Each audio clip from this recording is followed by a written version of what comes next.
Welcome to the Economic and Political History Podcast, where we discuss the latest ideas on the intersection of economics, political science, and history. Hi, everyone. Welcome to a new episode of the Economic and Political History Podcast. I'm your host, Javier Mejia from Stanford University, and today I'm thrilled to be joined by Jason Jackson. He's associate professor at MIT, where he's also the director of the Political Economy Lab. Jason is also the author of Traders, Speculators, and Captains of Industry: How Capitalist Legitimacy Shaped Foreign Investment Policy in India, a book that you can see there, published recently by Harvard University Press. Jason, how are you? I'm doing great, Javier. How are you? Thanks so much for having me on. I'm very happy of having you here. Thanks for taking the time. And I want to start with a question about your career. You have this very interesting profile. You inhabit a bunch of different spaces. You're an economist, but you do a lot of things that most people would understand as sociology. A lot of it is also very close to political science and international affairs. So I want to hear about your path, how you end up generating this type of career that you have built, Sure. and how do you deal with the disciplinary pressures, right? When you're in between departments, disciplines, what's your experience in that perspective? Yeah, no, those are great questions. So I'll try to, without going too long, because there's a lot of background, but try to give a sense. So my background is, I guess, intellectually in development economics, and political economy of development. So why development? So I guess like many people who are interested in development who sort of live in the US or Europe, I was born in the States, but I grew up in Jamaica, and then came back to the States. I mean, I used to come back and forth as a child, but sort of returned to finish high school and do college.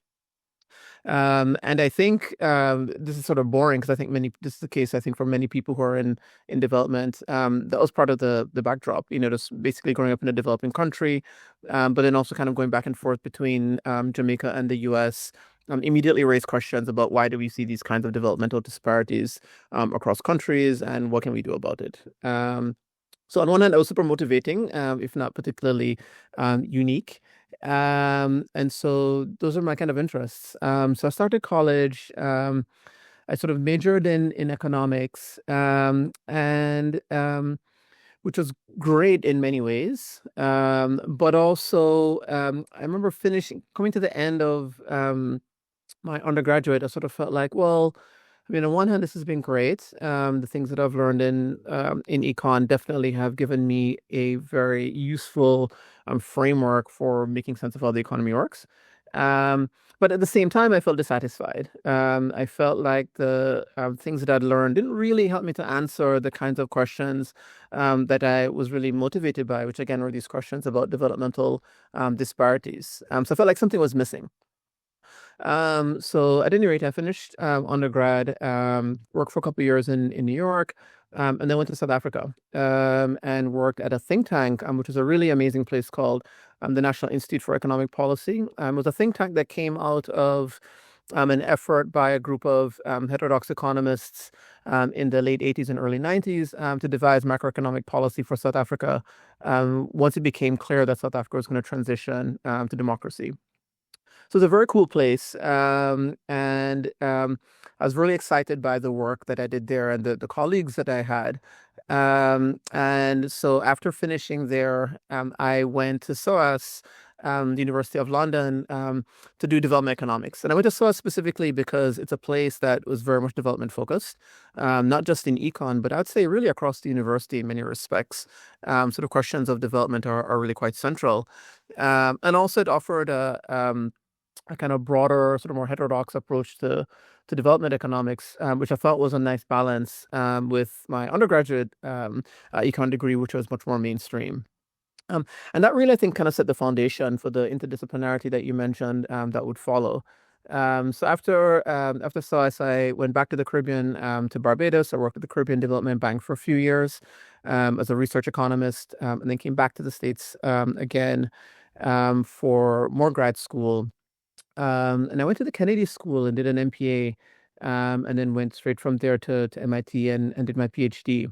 And it was an experience, I think, on one hand, building on the sort of background that I had in economics from my undergrad and my first master's, and then my time at the Kennedy School, where I really used the time to explore different disciplinary approaches to thinking about the economy and economic transformation, sort of writ large. The program that I did at the Kennedy School was great. I did an MPA, and back in those days, you could basically choose from the array of courses that were offered at Harvard and also at MIT because of the proximity of the two universities. But really, there are very little sort of there are no core requirements for the degree. It was a little bit different from the sort of other MPP master's degree that they offer, which is a kind of strict core. But for people coming in with previous graduate training, you could do this other degree, which from you is perfect. So I did a lot of courses in a couple places. First, I actually did a lot of courses at HBS, at the Harvard Business School, because I was increasingly interested in questions of industrial policy and the role of firms in the sort of development process and sort of business-state relations and so forth. And actually, HBS has a lot of really rich courses at the doctoral level, because they had a very strong like international business group. Etc. So I did a bunch of courses there, which were great. But he also mentioned the kind of sociological orientation of my work. I did a course in the sociology department at Harvard on economic sociology, which I'd never done any sociology courses before at all. My undergrad was like almost all it's a terrible thing to do if you're an undergrad. Like, don't just do like whatever your major is. But I really over focused on econ courses. And didn't really do any in political science or sociology, which is kind of funny given that, as you know, my work really sits at the intersection of these disciplines. But nevertheless, it was really in grad school where I did some of these courses, and I found them to be great because, again, they offer just more analytic tools and perspectives to think about the economy, which, I mean, as we know, is like extremely complex. No one discipline, has the sort of like capacity to make sense of the economy, and the economy itself is obviously embedded in society and politics as well. So these things are intertwined. Something that, of course, classical political economists long recognized. And so for me, it was really about trying to gain access to as many sort of intellectual tools as possible to make sense of the kinds of transformations that I found to be really interesting. And so that carried through to the PhD and this research on India, which eventually ended up to be this book. Let's talk about that, and maybe a good way of getting into the book is to think about the big puzzle, right? So you describe this regularity, I guess is probably a good way of putting it, of the inconsistency of economic policy in India. Why don't you tell us what this pattern is? What do you mean by this inconsistency? And then I want to open up what other explanations are, then what's yours and why it's better than the others. But let's start with helping us understanding what's really this puzzle that you want to tackle. Yeah, sure. So as I mentioned before, I became really interested in questions of industrial policy and kind of like business state relationships. And the reason for that, I guess, was kind of simple in some ways, because I was interested in these questions of transformation, economic growth, economic development, capitalist transformation, and so forth. I became really interested in firms because, of course, they're key agents of development, along with the state, of course, and other entities. But especially in kind of technology centric development, which is what I became really interested in.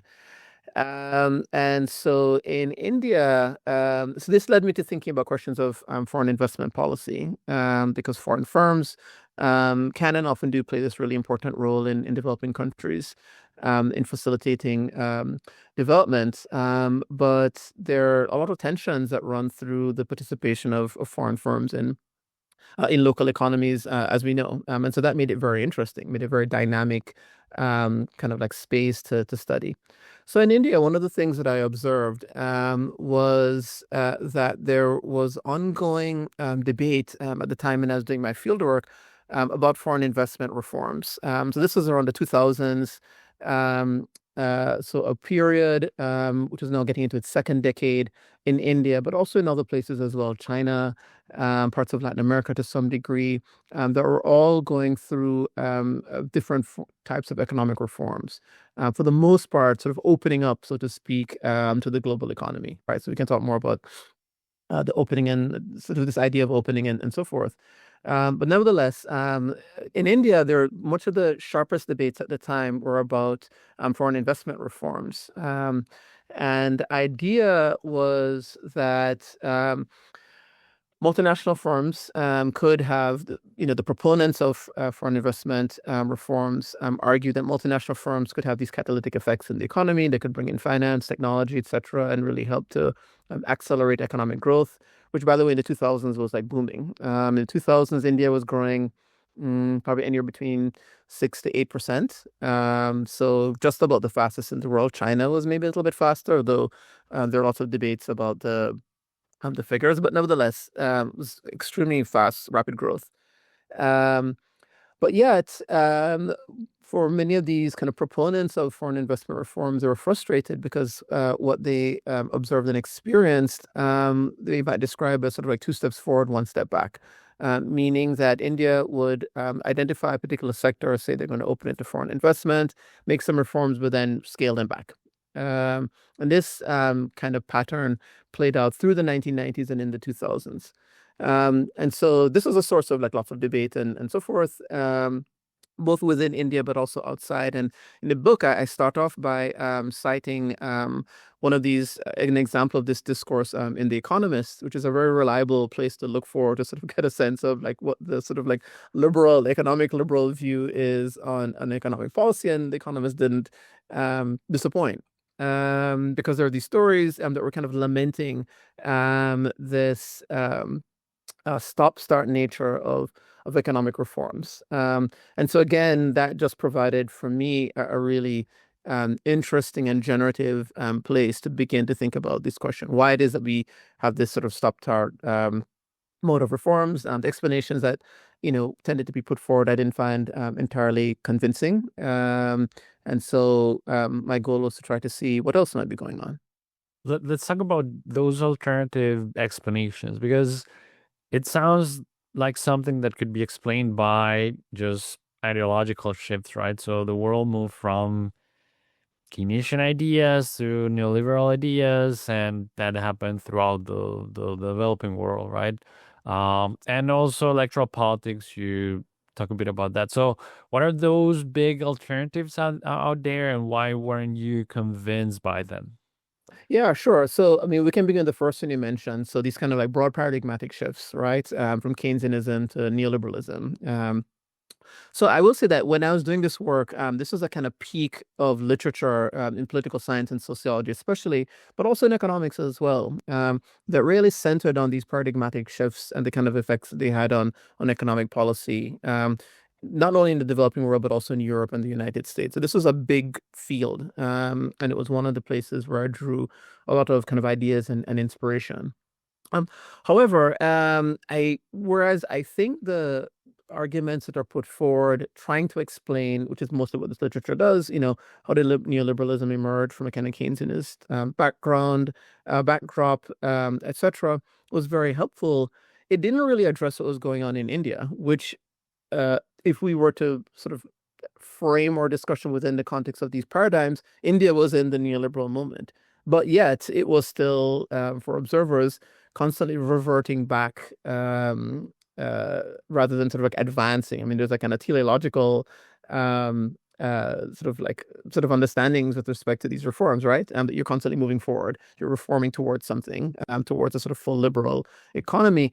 But there are these constant sort of like back and forths. And so immediately that was outside of the realm, I think, of these sort of paradigmatic explanations. I mean, for sure, in India as in other places, there were greater questions that were being raised about the role of the state and the particular kind of social contract between state, business, and society that characterized the kind of Fordist Keynesian period, and this sort of greater belief in markets. And certainly in India, this was the case as well. There was a lot of frustration amongst many, including many of different kind of intellectual and political persuasions about the 50s and the 60s in India, the sort of statist Nehruvian period, and the question of, how much economic success was achieved in that period versus was this a completely lost set of decades?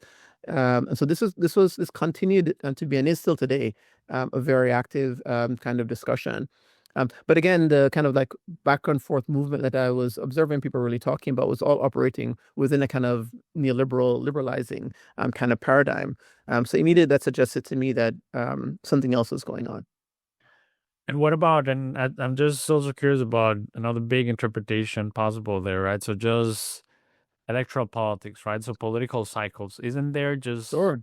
that maybe? Yeah, I mean, those again are really important. But again, if we look, it's interesting because the way the book is structured, especially in the latter chapters, so it's the last two chapters that really deal with this period of the 1990s, 2000s, and 2010s. It's organized to some degree around some of the moments of major reform, but also internally within the chapters around some of the shifts between two major political parties. So the Congress Party had been dominant in India since independence up until the 1970s. Then regional parties became more and more important. And then at the center, the BJP emerged, the Bharatiya Janata Party, in the 1980s, and became by the 1990s the sort of main rival to Congress. And that continues to be the case today. So, and internally, the way the chapters are structured, I do move back and forth between and talk about these periods when Congress or the BJP are in power. But what's interesting is that the shifts that I talk about in the chapters, where I focus especially on joint venture politics and policy, don't cleanly align with Congress versus BJP. So again, that suggested that certainly electoral politics is very, very important. And there are differences, I think, between the BJP and Congress in how they managed the economy. But it didn't really explain the sort of like this movement in economic policy. You'd see, forward marches and backward marches, again, to put it in those terms, under both parties. So again, something else seemed to be going on. Okay, let's get into that then. So in order for us to understand this inconsistency, volatility of foreign investment policy in particular, what should we be paying attention to? And you introduced this concept of moral orders of capitalist legitimacy. Why don't you tell us what's that and what's the role of morality in the explanation you propose, and how it helps us understand this pattern? Yeah, for sure. And I'll just preface very quickly by saying that for me, morality, I'll just give a high level sort of framing of what I mean by morality, and we'll kind of get into it a bit more. But for me, morality is about sort of societal beliefs about what is good or bad. They're highly contested always. There is never one set of moral understandings at play. They are often multiple, and oftentimes these are in tension. And so I just mentioned this at the outset, because sometimes, some explanations that rely on morality or other aspects of sort of culture or seem to be kind of like unidimensional and without politics or contestation. And for me, that's not at all the case. And again, this is why this was so valuable, I think, as a kind of explanatory frame. So why morality? So when I was doing fieldwork, one of the really fascinating, so a lot of the fieldwork I did was engaging with and sort of interviewing policymakers, people in business, etc. And one of the things that I found over the course of the years that I was doing that work, which at first it was hard to make full sense of, was a kind of distinction that many people would draw, both policymakers, to some degree, people in business, certainly people in the business press, would draw between different types of business actors, especially Indian business actors. So, on one hand, much of the way in which the politics of foreign investment plays out in many contexts tends to be around the question of whether foreign capital is good or bad for development. That is sort of like basic. And this is kind of like a big sort of classic question in economic theory.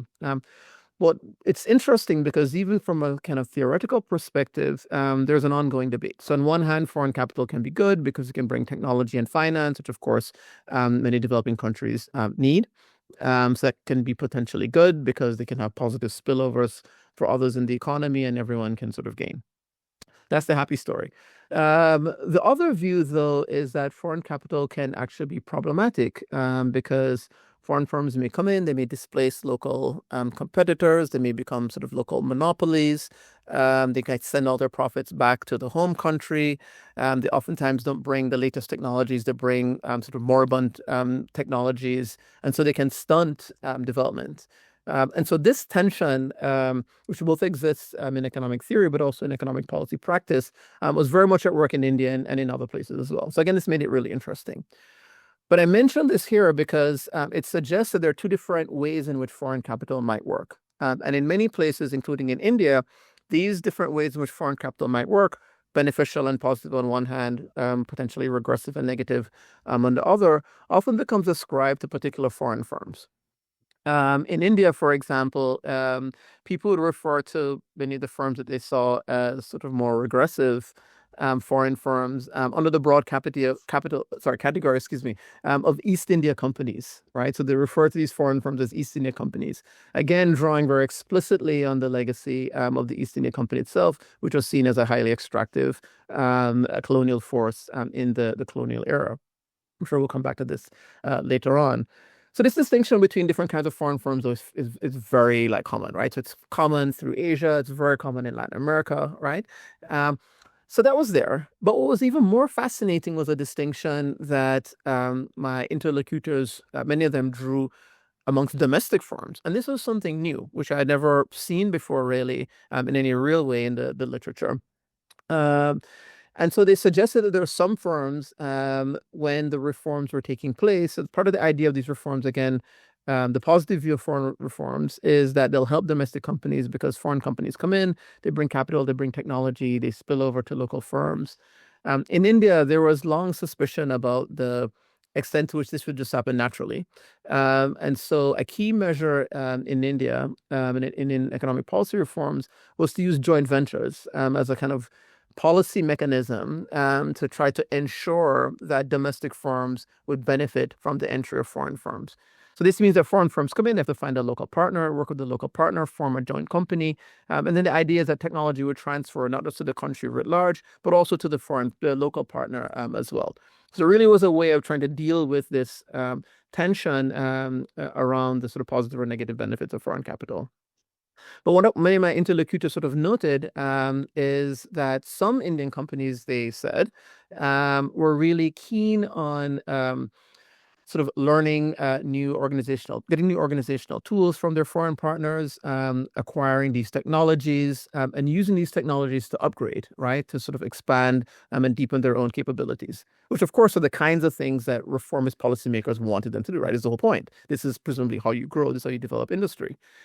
So some were doing this and some had this interest, but they also noted that others really didn't. They said others just entered these joint ventures because the policy environment created the opportunity for them to essentially partner with a foreign company and make some money. And so they drew this kind of categorical distinction and label it. So they refer to the former as, sort of true industrialists, real people who were interested in production, really interested in technology, sort of captains of industry, hence part of the title of the book. And they contrasted this group very sharply to these others who they saw as just speculators, traders, so having a trading mentality rather than a production mentality. And they saw these kinds of firms as deeply problematic. So this distinction that they drew between these two is very clear, has very clear moral underpinnings, right? So they're sort of arguing that there are some capitalists that are good in the sense that their activities are consistent with those that policy elites wanted to advance industry, advance development in the economy, whereas others were regressive. They really were just about making money for themselves. They were extractive, both from their partners and also from the country more generally. And the gains that they accrued, the profits that they'd make from beginning these partnerships, would really just reside within the firm. So this distinction, this categorical distinction, I saw very much as moral, not only because of these categories, but also even in the way in which, like literally, if you were talking to some of my interlocutors, the way in which they would describe the former in sort of rosy ways, that these guys are real captains of industry, they're true industrialists, and then the disdain with which they would describe these others as they're just speculators, they're problematic, they're just simply traders, etc. I want to know more about the, I guess, origins of these beliefs, right? Or these moral views, moral orders. And Yeah. maybe let's start with the emergence of economic nationalism that seems to be at the heart of the reaction to the colonial period, and a lot of the roots of these views seem to be there. So why don't you tell me what are the key elements of this period? And there, I hope you can tackle a couple of things that were very interesting in your analysis, right? So one is that this nationalism was not like fully anti-foreign investment, right? So there's a bit of a tension there, and I want to hear more about that. And the other one is related to their view of modernity, right? So there's also tension there regarding what modernity should mean and the role of technology, right? I guess I threw three things there, but so help us understand this period and how it makes visible these beliefs of morality towards local entrepreneurs, business people. Yeah, absolutely. So you started in the beginning by asking the backdrop to the to my own background and the backdrop to the book. But even before we began formally, noting that many who may be listening to this may be themselves students, graduate students, undergrads, etc.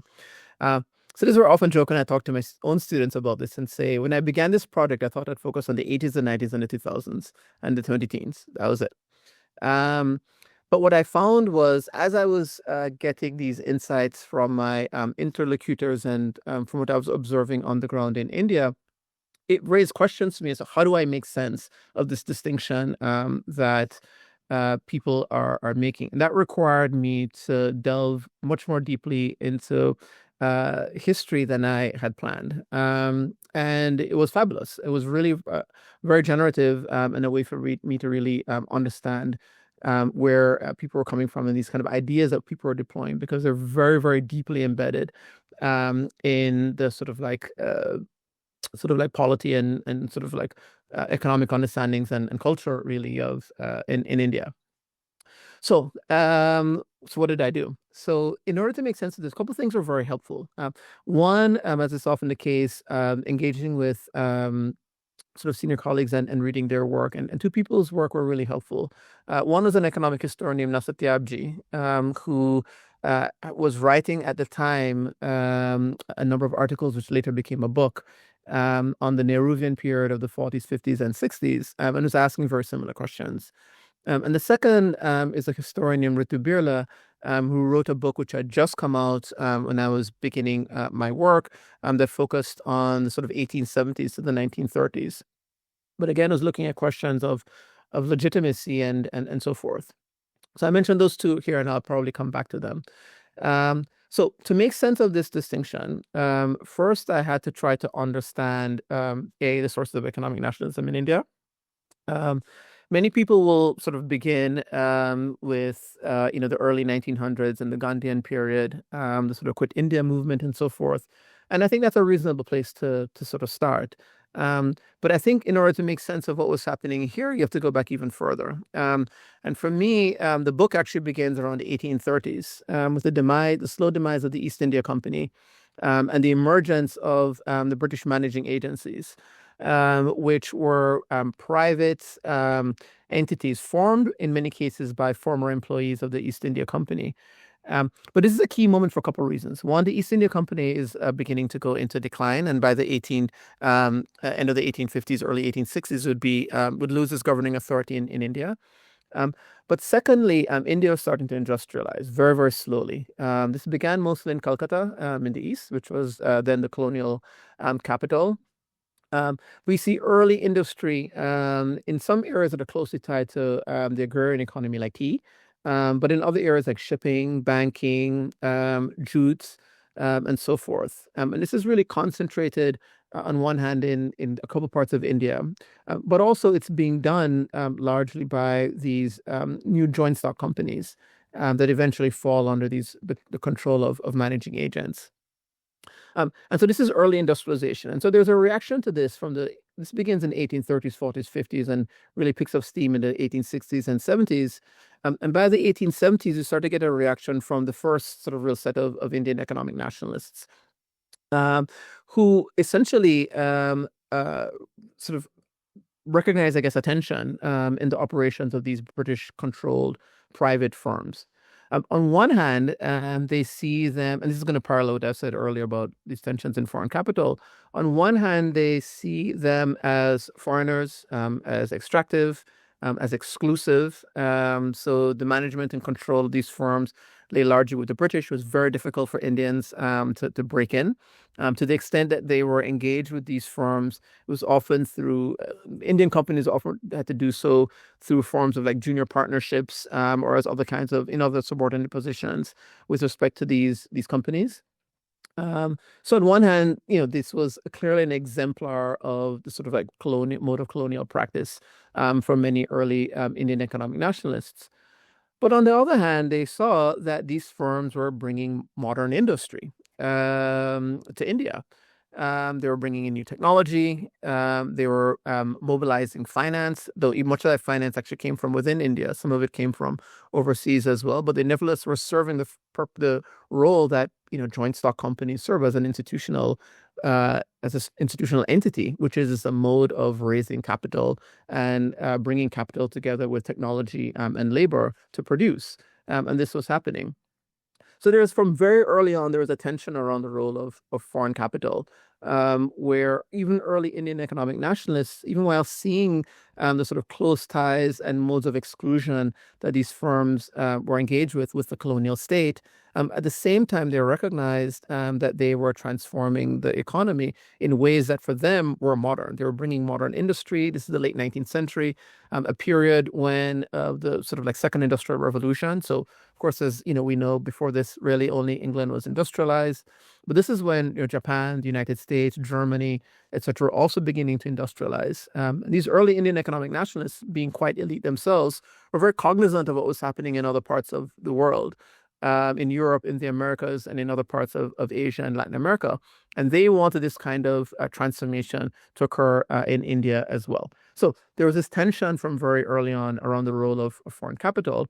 And so for them, the question was, okay, foreign capital can have these positive benefits, but ideally we would develop our own industry through our own business actors, through our own capitalists. And so from very early on, they were very drawn to a project of trying to identify potential Indian capitalists that could serve as agents of transformation against, given that they believe that that would help to mitigate against the concerns of foreign extraction that the British managing agencies represented. And how does this consolidate in the 60s and then later on in the 70s? And there, I guess I'm curious about the political support of some of these measures, and then I guess I want to get back to how people then interpreted these companies and how this changed over time. So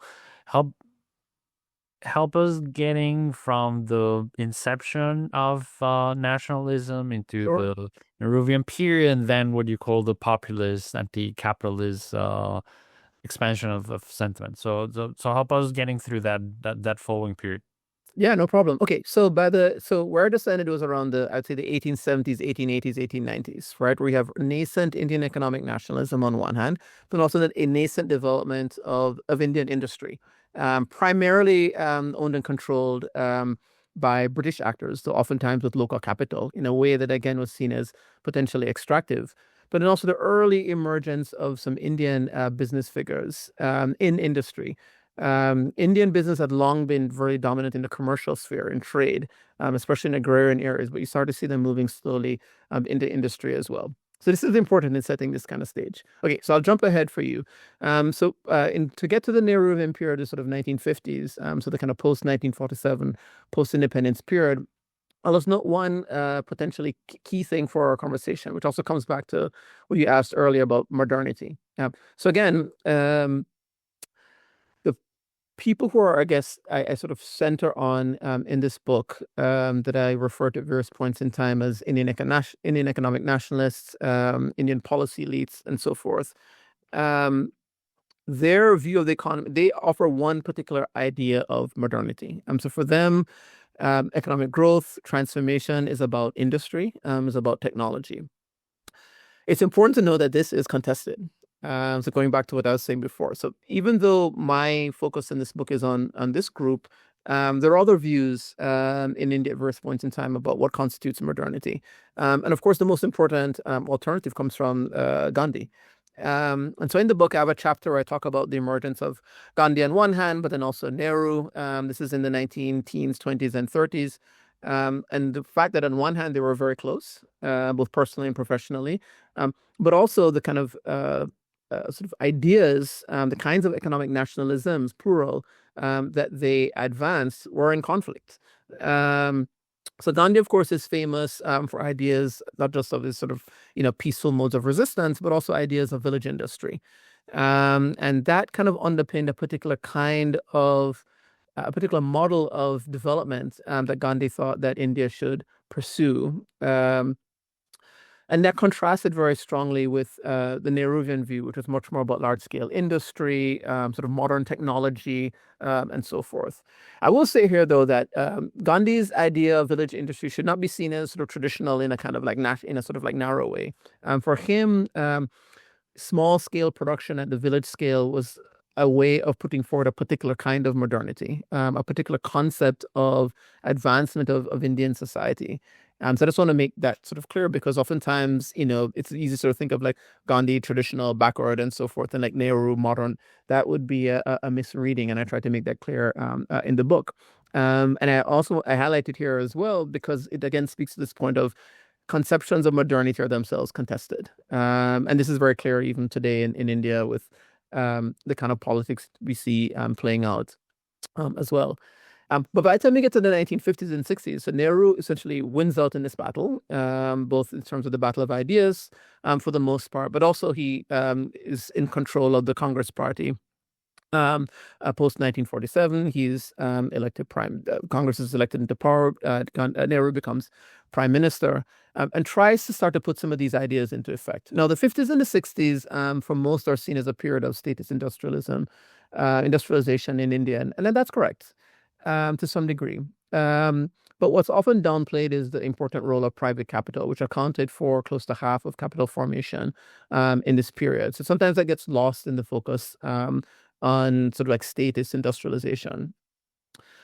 So private capital is really important. And so again, for the kinds of figures that emerge under Nehru as these kind of key architects of the economy, people like T.T. Krishnamachari, for example, they're again very concerned about, on one hand, promoting Indian industry, Indian-owned industry, but again, about the nature and sort of orientation, to use a kind of term that was often put forward, of the sort of capitalists or the business figures who could become potential capitalists in India. They're very worried. So on one hand, they have some groups of emerging business figures, and the really famous ones are, of course, G.R.D. Tata, on one hand, G.D. Birla, as well, as very clearly exemplifying the sort of captains of industry that they would like to see, right? So they're on one hand, building conglomerates and massive business empires, but they're doing so really with a focus in many cases on modern industry, aluminum, shipbuilding, aircraft, autos, etc. Right? The kinds of industries that these figures in India, people like Nehru, Krishnamacharya, and others, but also many figures outside of India as well, in Asia and Latin America, and of course in the United States and Europe, saw as like these are the bedrocks of industry, right? So these are like common, again, ideas of an industrial modernity around the world, and very much in India. But at the same time, as the economy is expanding in the 50s and 60s, but also as the British are leaving following 1947, when many sort of much of British capital gets very worried about the direction that the country may take post-independence. So there's capital flight, but capital flight in the sense that many of the joint stock companies, the British managing agencies that I mentioned before, sell their assets to local Indian business figures and leave. So the worry for people like Krishnamacharya was, well, who are these figures who are gaining control of these industrial assets, these jute mills, these shipping concerns, etc., that go back to the 1880s, 1890s, and onwards.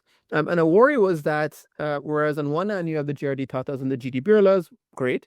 On the other hand, you have sets of business figures, some of who I talk about in the book, who are seen to be not true industrialists, just traders, just speculators, who basically gain control of these industrial assets, and rather than investing in them both financially and in terms of applying new technology, instead engage in forms of asset stripping, pulling out essentially resources from these firms, and in many cases, kind of fascinatingly, using them for other areas of profit making for which they're much more used to. For example, money lending in rural areas. So this is a deep, deep concern for many of these figures in the 1950s and the 1960s, these kind of classic modernizers, industrial modernizers, that how can we ensure that we're advancing the economy when many of our business actors are engaging in these kinds of regressive modes, forms of business practices. And what about the 70s and the transition then later on the 80s and 90s liberalism period? So what's the story there? You have this great example of Coca-Cola. So I don't know if that would be helpful for Absolutely. giving a vibe of that transition. Sure. Okay, so the 50s and the 60s in India are, really parallel, I think, in many ways, this kind of, post-war sort of golden age of capitalism in many other parts of the world. We see like lots of economic growth, industrialization, but also signs of trouble in India, just as we saw signs of trouble in other parts of the world, right? Latin America is a really probably the best example, I think, here as a sort of like region, but also in parts of Asia as well. So we get to the 1970s, and of course, a number of key things happen. So first, in the mid-1960s, Nehru passes away. After a brief interregnum, his daughter, Indira Gandhi, becomes, surprisingly to many at the time, prime minister. India faces a bunch of big challenges in the mid to late 1960s. Under Nehru in the 50s is seen as one of the key figures in the kind of like Bandung sort of third world, non-aligned movement. Nehru, of course, is not only a major figure within India, but also a sort of global figure as well, along with a couple of contemporaries from other parts of the developing world. And so India has this very strong kind of like anti-colonial sort of positionality within the global political economy. The mid-1960s, of course, see a couple of things happening. The Vietnam War. And India, under Indira Gandhi, takes a strong anti-colonial position there, as criticizing, in some cases, but certainly not going along with the U.S. On Vietnam and in key places in the UN and so forth. India also at this time faces a couple of droughts and crop failures. And so there's a food crisis in the 1960s for which India needs external support, which would typically come from the US, which of course is upset with with India because of its anti-colonial stance that it's taking against its activities in Vietnam. So this is a first crisis, sort of crises that emerged in the 1960s. The early 1970s, of course, then see the oil shock, the first oil shock in 1973, which of course has ripple effects all around the world, but certainly in India. And so India is slowly sinking into sort of repeated cyclical economic crises from the late 60s to the early 1970s. Focusing specifically on foreign investment, a few really fascinating things happen. So in the early 1970s, India passes in 1974 specifically, passes this law called the Foreign Exchange Regulation Act, which basically is in response to a fear that foreign firms, despite efforts in the 1950s and the 1960s, have become dominant in a number of industries, to the exclusion both of Indian companies, but also in ways that are extractive, again, because they're seen to be dominating these industries, sending profits that are gained back to their home country and so forth, and not being good development partners.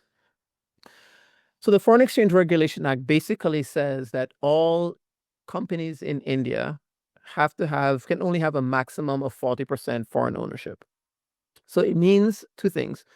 Foreign companies either have to divest, typically by taking on a local partner, who then gains some significant ownership of the firm, or if they don't want to do that, they can leave. And so very famously, Coca-Cola, along with IBM, both for different reasons, refuse to comply with this regulation.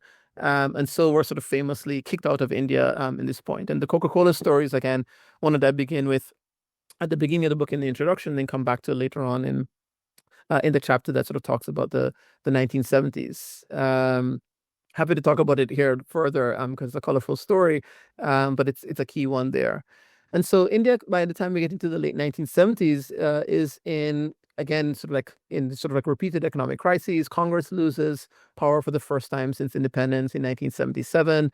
A new party called the Janata Party, which was a kind of like amalgam of lots of different groups on the left and the right, comes into power for a couple of years, but then that eventually falls apart. And Congress comes back into power again in 1980, again under Indira Gandhi, but with a different sort of view.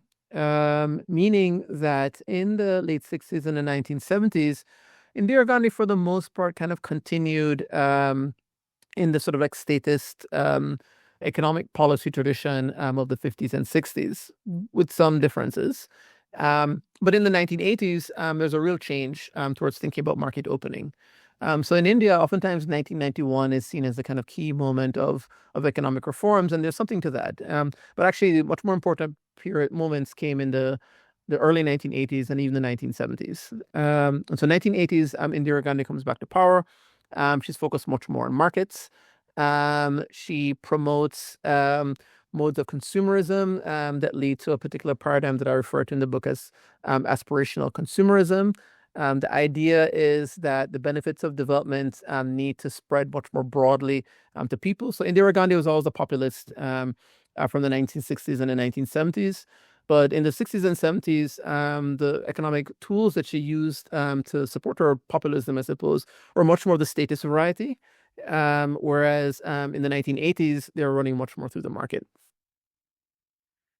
And I guess I want to get close to the present and the feed of this story into a globalized environment, right? And again, the return then of Coca-Cola is probably quite insightful about how in practice this played out. So help us with that, with this most recent period. And then I want us to have a broad reflection of what we can learn more broadly from this case to other parts of the world. Yeah, absolutely. Okay, so so I mentioned Indira Gandhi comes back into power in the 80s. She's assassinated in 84 by her bodyguards. Her son takes over. So we're starting to see on one hand a trend here. So Nehru is, prime minister for the first couple of decades of independence. His daughter becomes the third prime minister after a brief period, and then her son follows as the, I guess, fifth prime minister. Again, after a period of the Janata Party rule in the late 1970s. So Rajiv Gandhi comes into power. He's seen as a reformer. He's a young guy. He has his Italian wife. He was an airline pilot for Air India. He's seen as very kind of cosmopolitan, internationalist kind of figure. In some ways, kind of like his grandfather, who certainly had that cosmopolitan, internationalist sort of aura in the period of the 30s, 40s, 50s, 60s. Rajiv Gandhi is a 1980s version of this, which you can easily imagine, right? And so this also has important effects, not just in terms of the politics, because he's seen as a reformist figure. He's young, pilot, like all these kinds of things, very much into technology. His aides used to call him Computer G, because, he's seen as like, right? But also he kind of continues and actually accelerates some of these reforms that his more market-oriented reforms that his mother had slowly started to introduce in the 1980s. So we see India beginning to sort of like open up. And again, this is the 1980s, right? So this parallels what we're seeing in other parts of the world. So India, to some degree, is not an outlier, but is one of dozens of countries around the world that are turning towards market-oriented reforms under the emerging paradigm of neoliberalism. I guess one could say, but very much with sort of Indian characteristics to borrow from a phrase from my colleague here, Yashang Huang's work on capitalism with Chinese characteristics. So there's an Indian sort of way in which opening is taking place, but nevertheless, it's happening.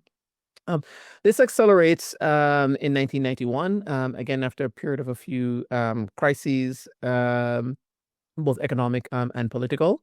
And so 1991 is a period where there's an acceleration of opening. Because my focus is on foreign capital, I'll return very explicitly there. So in the 1980s, there was opening with respect to foreign firms, especially in some industries like automobiles and so forth, which I talk about in the book. But in 1991, this expands to almost all industries. So liberalization of foreign investment takes place much more broadly. In terms of the policy specifics, it's still coded at the industry level. So there are industry-specific reforms that take place. In most cases, foreign firms are allowed into India, but with ownership only up to about 51% of a firm, meaning, again, they need to have a local partner. So, again, the way in which liberalization happens, the reforms happen, it's, again, very much with a concern that the benefits of liberalization don't just accrue to multinationals, but also to Indian firms as well. And Manmohan Singh, who was the finance minister in 1991, is very explicit on this. He says, look, many people worry about our opening and foreign firms coming in. He says, and I quote this in the book, so I'm paraphrasing here just from memory, we're all trapped in many are trapped in a kind of East India Company syndrome. Again, the East India Company is deployed very regularly in policy statements and, in my experience, in India, in the field, in interviews and in the press all the time. So, again, really telling. But he said, look, we have the policy tools to deal with this. And one of the main policy tools that they use are joint ventures. So we see massive amounts of foreign flows, foreign capital coming into India in the 1990s, which means many multinational companies, they all have to find partners. So it's very much like, the school dance. People come in and you have to find a dance partner. And many of these partners are made quickly. Partnerships, rather, are made quickly. Some do very well and some fail. That is normal in a capitalist economy, right? Success is not evenly distributed, right? But at the same time, what becomes very interesting and important is the politics of liberalization and, more specifically, of joint ventures.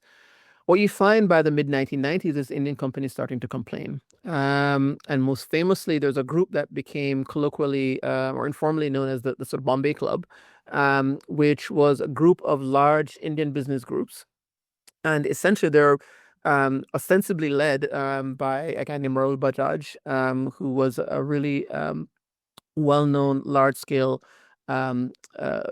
business group chief. His firm was most famously in motorcycles, but also in a range of other industries as well. And they're saying, look, they raised a set of complaints in the press and directly to the government about foreign firms, referring to them basically as coming into India only with an idea of gaining quick profits, not bringing new technologies, only bringing outdated technologies, getting into joint ventures. But then as liberalization continued through the 1990s, in some cases, the FDI caps were raised from 49% to 51% to 74% and then to 100%, which basically means that multinational companies could, in some industries, be on their own. And one of the complaints by these Indian groups was that once these guys can have greater ownership, they basically kick their partners out of the joint venture. And there are a couple of mechanisms by which this was mentioned very briefly, because for those people who are interested in these kind of technicalities, it'd be kind of fun. But basically, they're kind of like legal financial tools that you can use to sort of squeeze out a local partner. The easiest one is to basically raise the investment schedule. Say, look, we plan to invest $10 million in this venture. Great, you bring 5, I bring 5, but now we want to invest 200 million. So you bring your 100 million. Now, of course, in the mid-1990s, very few Indian companies could raise $100 million, for example. So it's an easy way in which deep-pocketed, larger-scale multinationals can effectively buy out, force their local partners out of a partnership. And this is precisely what many of these firms did. So these guys complained about this sort of grouping known as a Bombay Club. And what it led to was some of these sort of policy reversals that I began the book talking about, and we began our conversation talking about as well. Because then the government would step in and say, okay, we see what's happening. We're going to impose some policies to protect domestic companies. And then there's a back and forth over the course of the mid to late 90s through the mid to late 2000s around some of these specific joint venture policies, which I detail in the book, and which are pretty fun to read because they involve a lot of sort of specific stories about firms and like who's fighting with whom, what some observers say, and so forth. But this is the kind of key thing. Coca-Cola is key here. So Coca-Cola, as we mentioned, got kicked out in the 1970s. The story was basically that a guy named George Fernandez, who was a former trade union leader, but then became Minister of Industry in the Janta Party in the late 1970s. Back then was walking through one of his constituencies in Bihar. It was in the summertime. He was very hot. He wanted something to drink. Somebody brought him a glass of water. But before he could drink the water, one of the kind of like village chiefs there said, no, sir, you can't have the water. That water is no good. Here's a Coca-Cola instead. And of course, the idea was that he couldn't drink the water because you'd get sick, right? That the water was not fit for drinking. But of course, this is the water that the villagers all had to drink themselves. And so this offended the sensibilities of Fernandez, who said, look, this is crazy. Like, we've been independent now for 30 years. Coca-Cola can get to these villages, but yet we don't have clean water for the villagers. How is this possible? His reaction was to call up Coca-Cola because of this law that I mentioned before, the Foreign Exchange Regulation Act, FERA, and say to them, look, you guys were supposed to have divested, but still you are owning your company outright. You need to bring on a partner, share your technologies. Here he's really interested in sort of technology. For him really here was about water purification and also logistics and distribution. But share your technologies so that others can benefit as well. Coca-Cola, of course, refused, and so they left. Okay, fast forward to the 1990s, India opens up. Many multinational companies come back to India. Coca-Cola is one. Really interestingly, the cap on ownership at the time was in the industry Coca was entering was first 51% and then 74%. But Coca-Cola came in with 100% ownership. There's an interesting backdrop story there, which I sort of briefly mentioned in the book, but has to do with lobbying, bribery, and potential corruption. But nevertheless, Coca-Cola comes back in, and in the meantime, while Coca-Cola was gone, a number of local companies came up, but one in particular, which is called Thumbs Up, which is like iconic and famous in India, came up in the late 1970s, dominated the market by the 1980s, and so was really the market leader in the 1990s when Coca-Cola and also Pepsi returned. Now Thumbs Up had a problem. Coca-Cola and Pepsi are both back into the country, and they're starting to compete with Thumbs Up, which still is the preferred soft drink for Indians. But nevertheless, Coca-Cola and Pepsi are in the 1990s. Coca-Cola for sure. I mean, I should check this, but I will safely just throw it and say it was almost certainly a top 10 or 15 multinational in terms of asset valuation. This is one of the biggest companies in the world.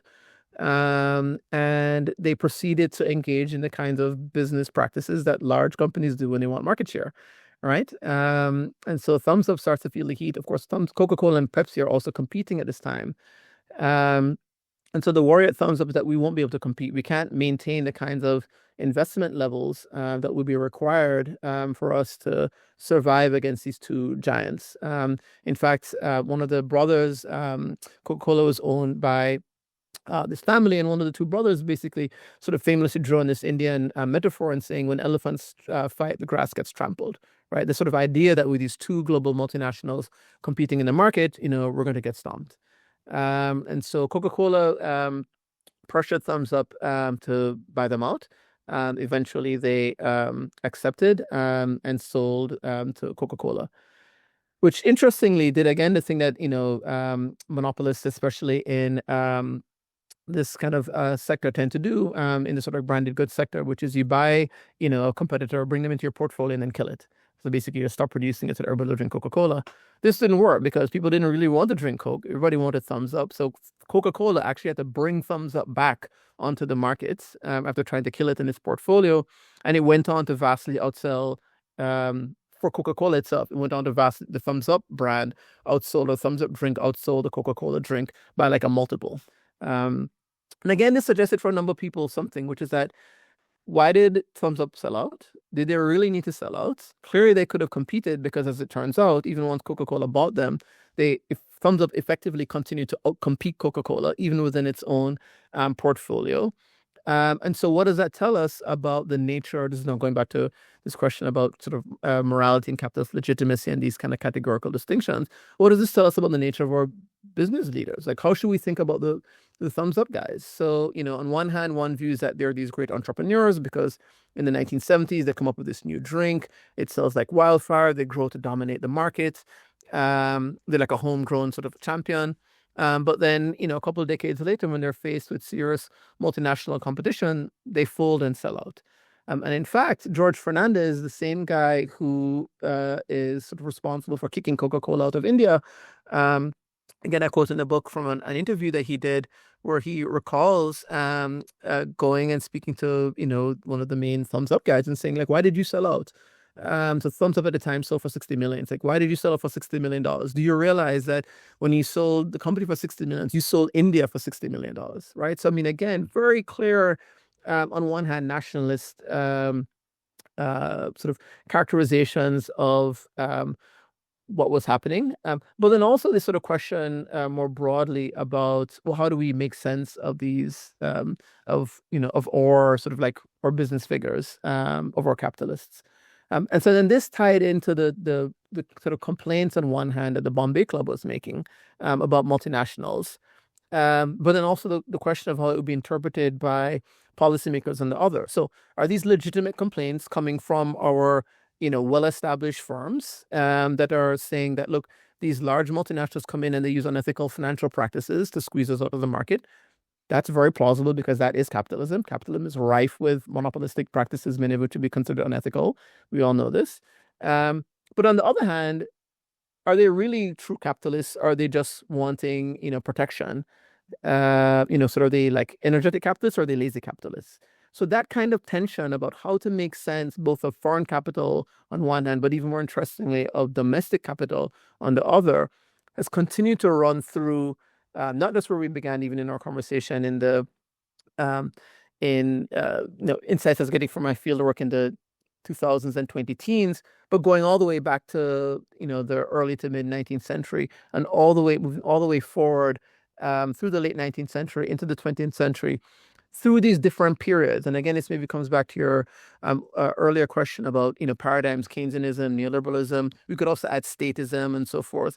But across these different paradigms of economic governance, across a very long durée, what I found was a kind of consistency with these categories and these tensions, these ambiguities about how to make sense of capital, both foreign and domestic, and what the implications would be for the economic policies that would be devised and implemented.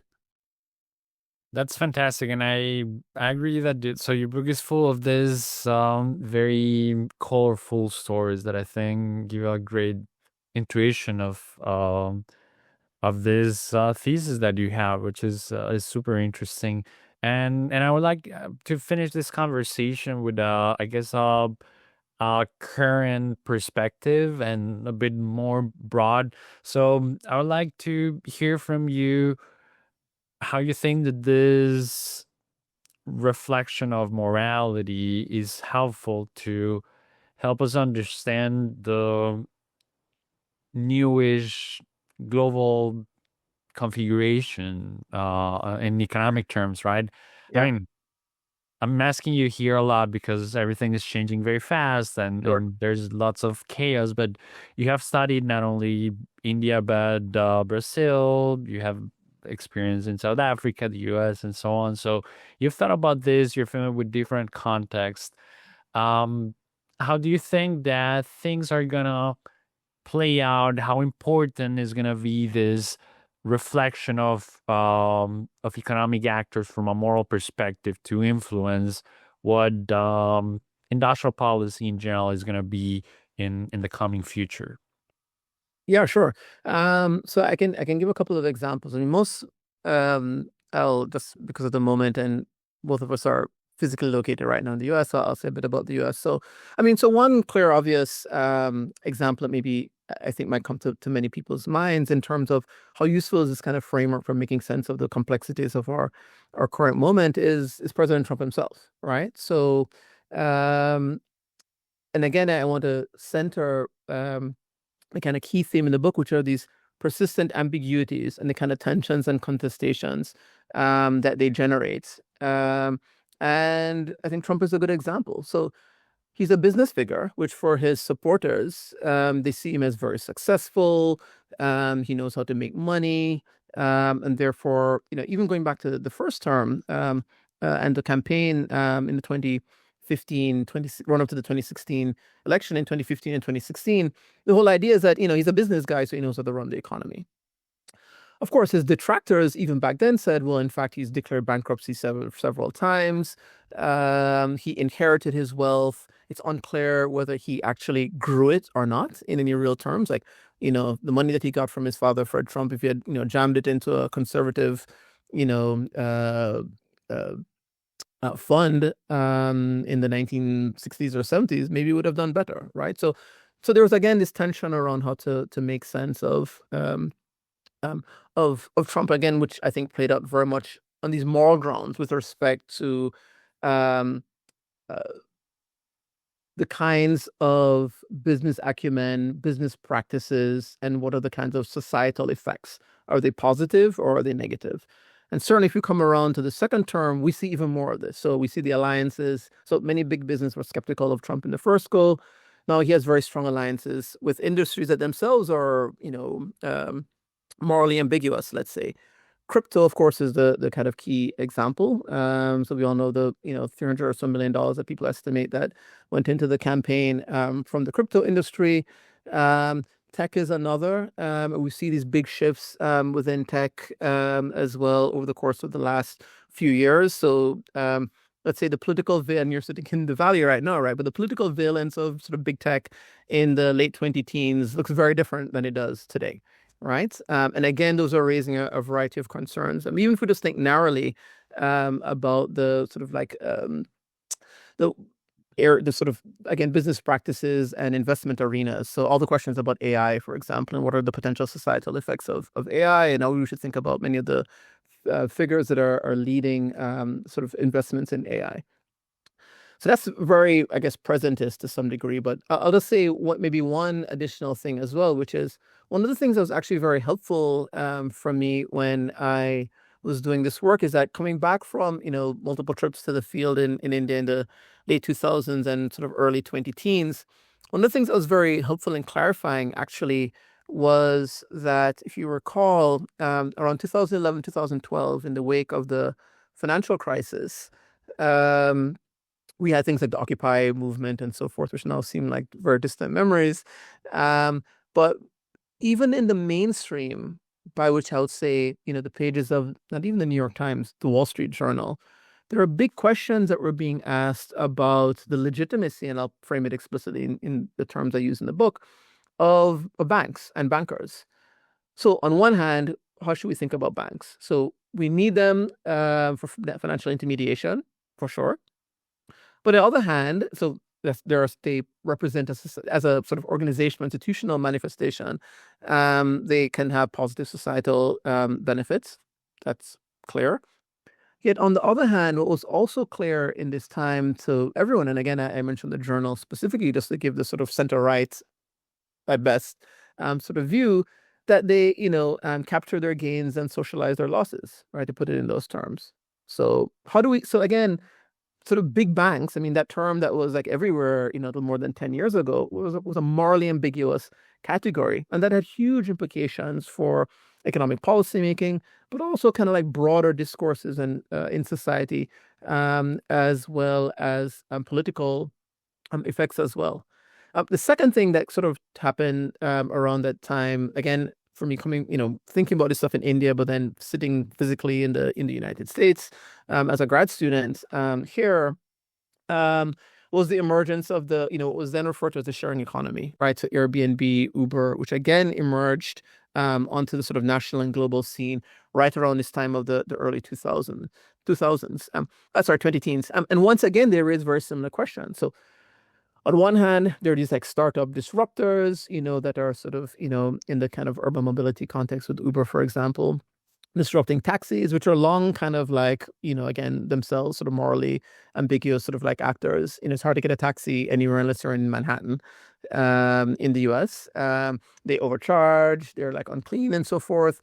And here come these, like this new firm that's making urban mobility easy and cool. I mean, like using your phone, I mean, this is like dates people to some degree, but using your phone to like request a car like 12 years ago was like a cool thing to do, right? So there's a kind of urban aesthetic that went along with this, right? That being in the know and an ability to use technology in a way that, represent that kind of class distinction, almost in a kind of Bourdieusian sort of way, right? So on one hand, so this is one view of this emerging, again, sharing economy. But it wasn't very long before you get this alternative view, which is that they're engaged in, virulent rule breaking. They are engaged in potential labor exploitation, et cetera, right? So you have this alternative, sort of view of, what we now think about as the platform economy or the gig economy, perhaps. And again, there's this moral ambiguity that Uber, I think, is very much representative of. In fact, my current book that I'm working on is very much in this space. It's thinking about this urban mobility, these transformations of urban mobility markets. And I find that the tools that were developed in thinking about these questions of foreign investment in India over the course of 2 centuries are very useful in trying to make sense of the digital economy today. So these are maybe a couple of examples, I think, of how I think what I'm doing in some ways is it's very old school and basic. It's saying what, Smith and like, Mandeville and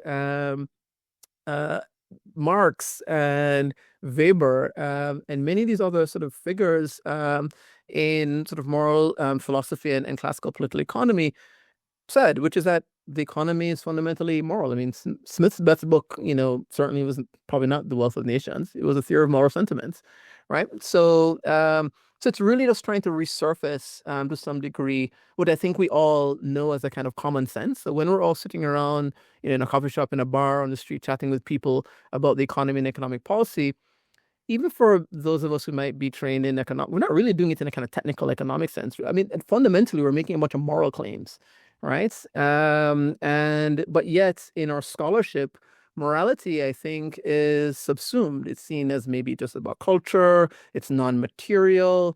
I think these are all false distinctions. I think what would be more useful is for us to think about ways in which we can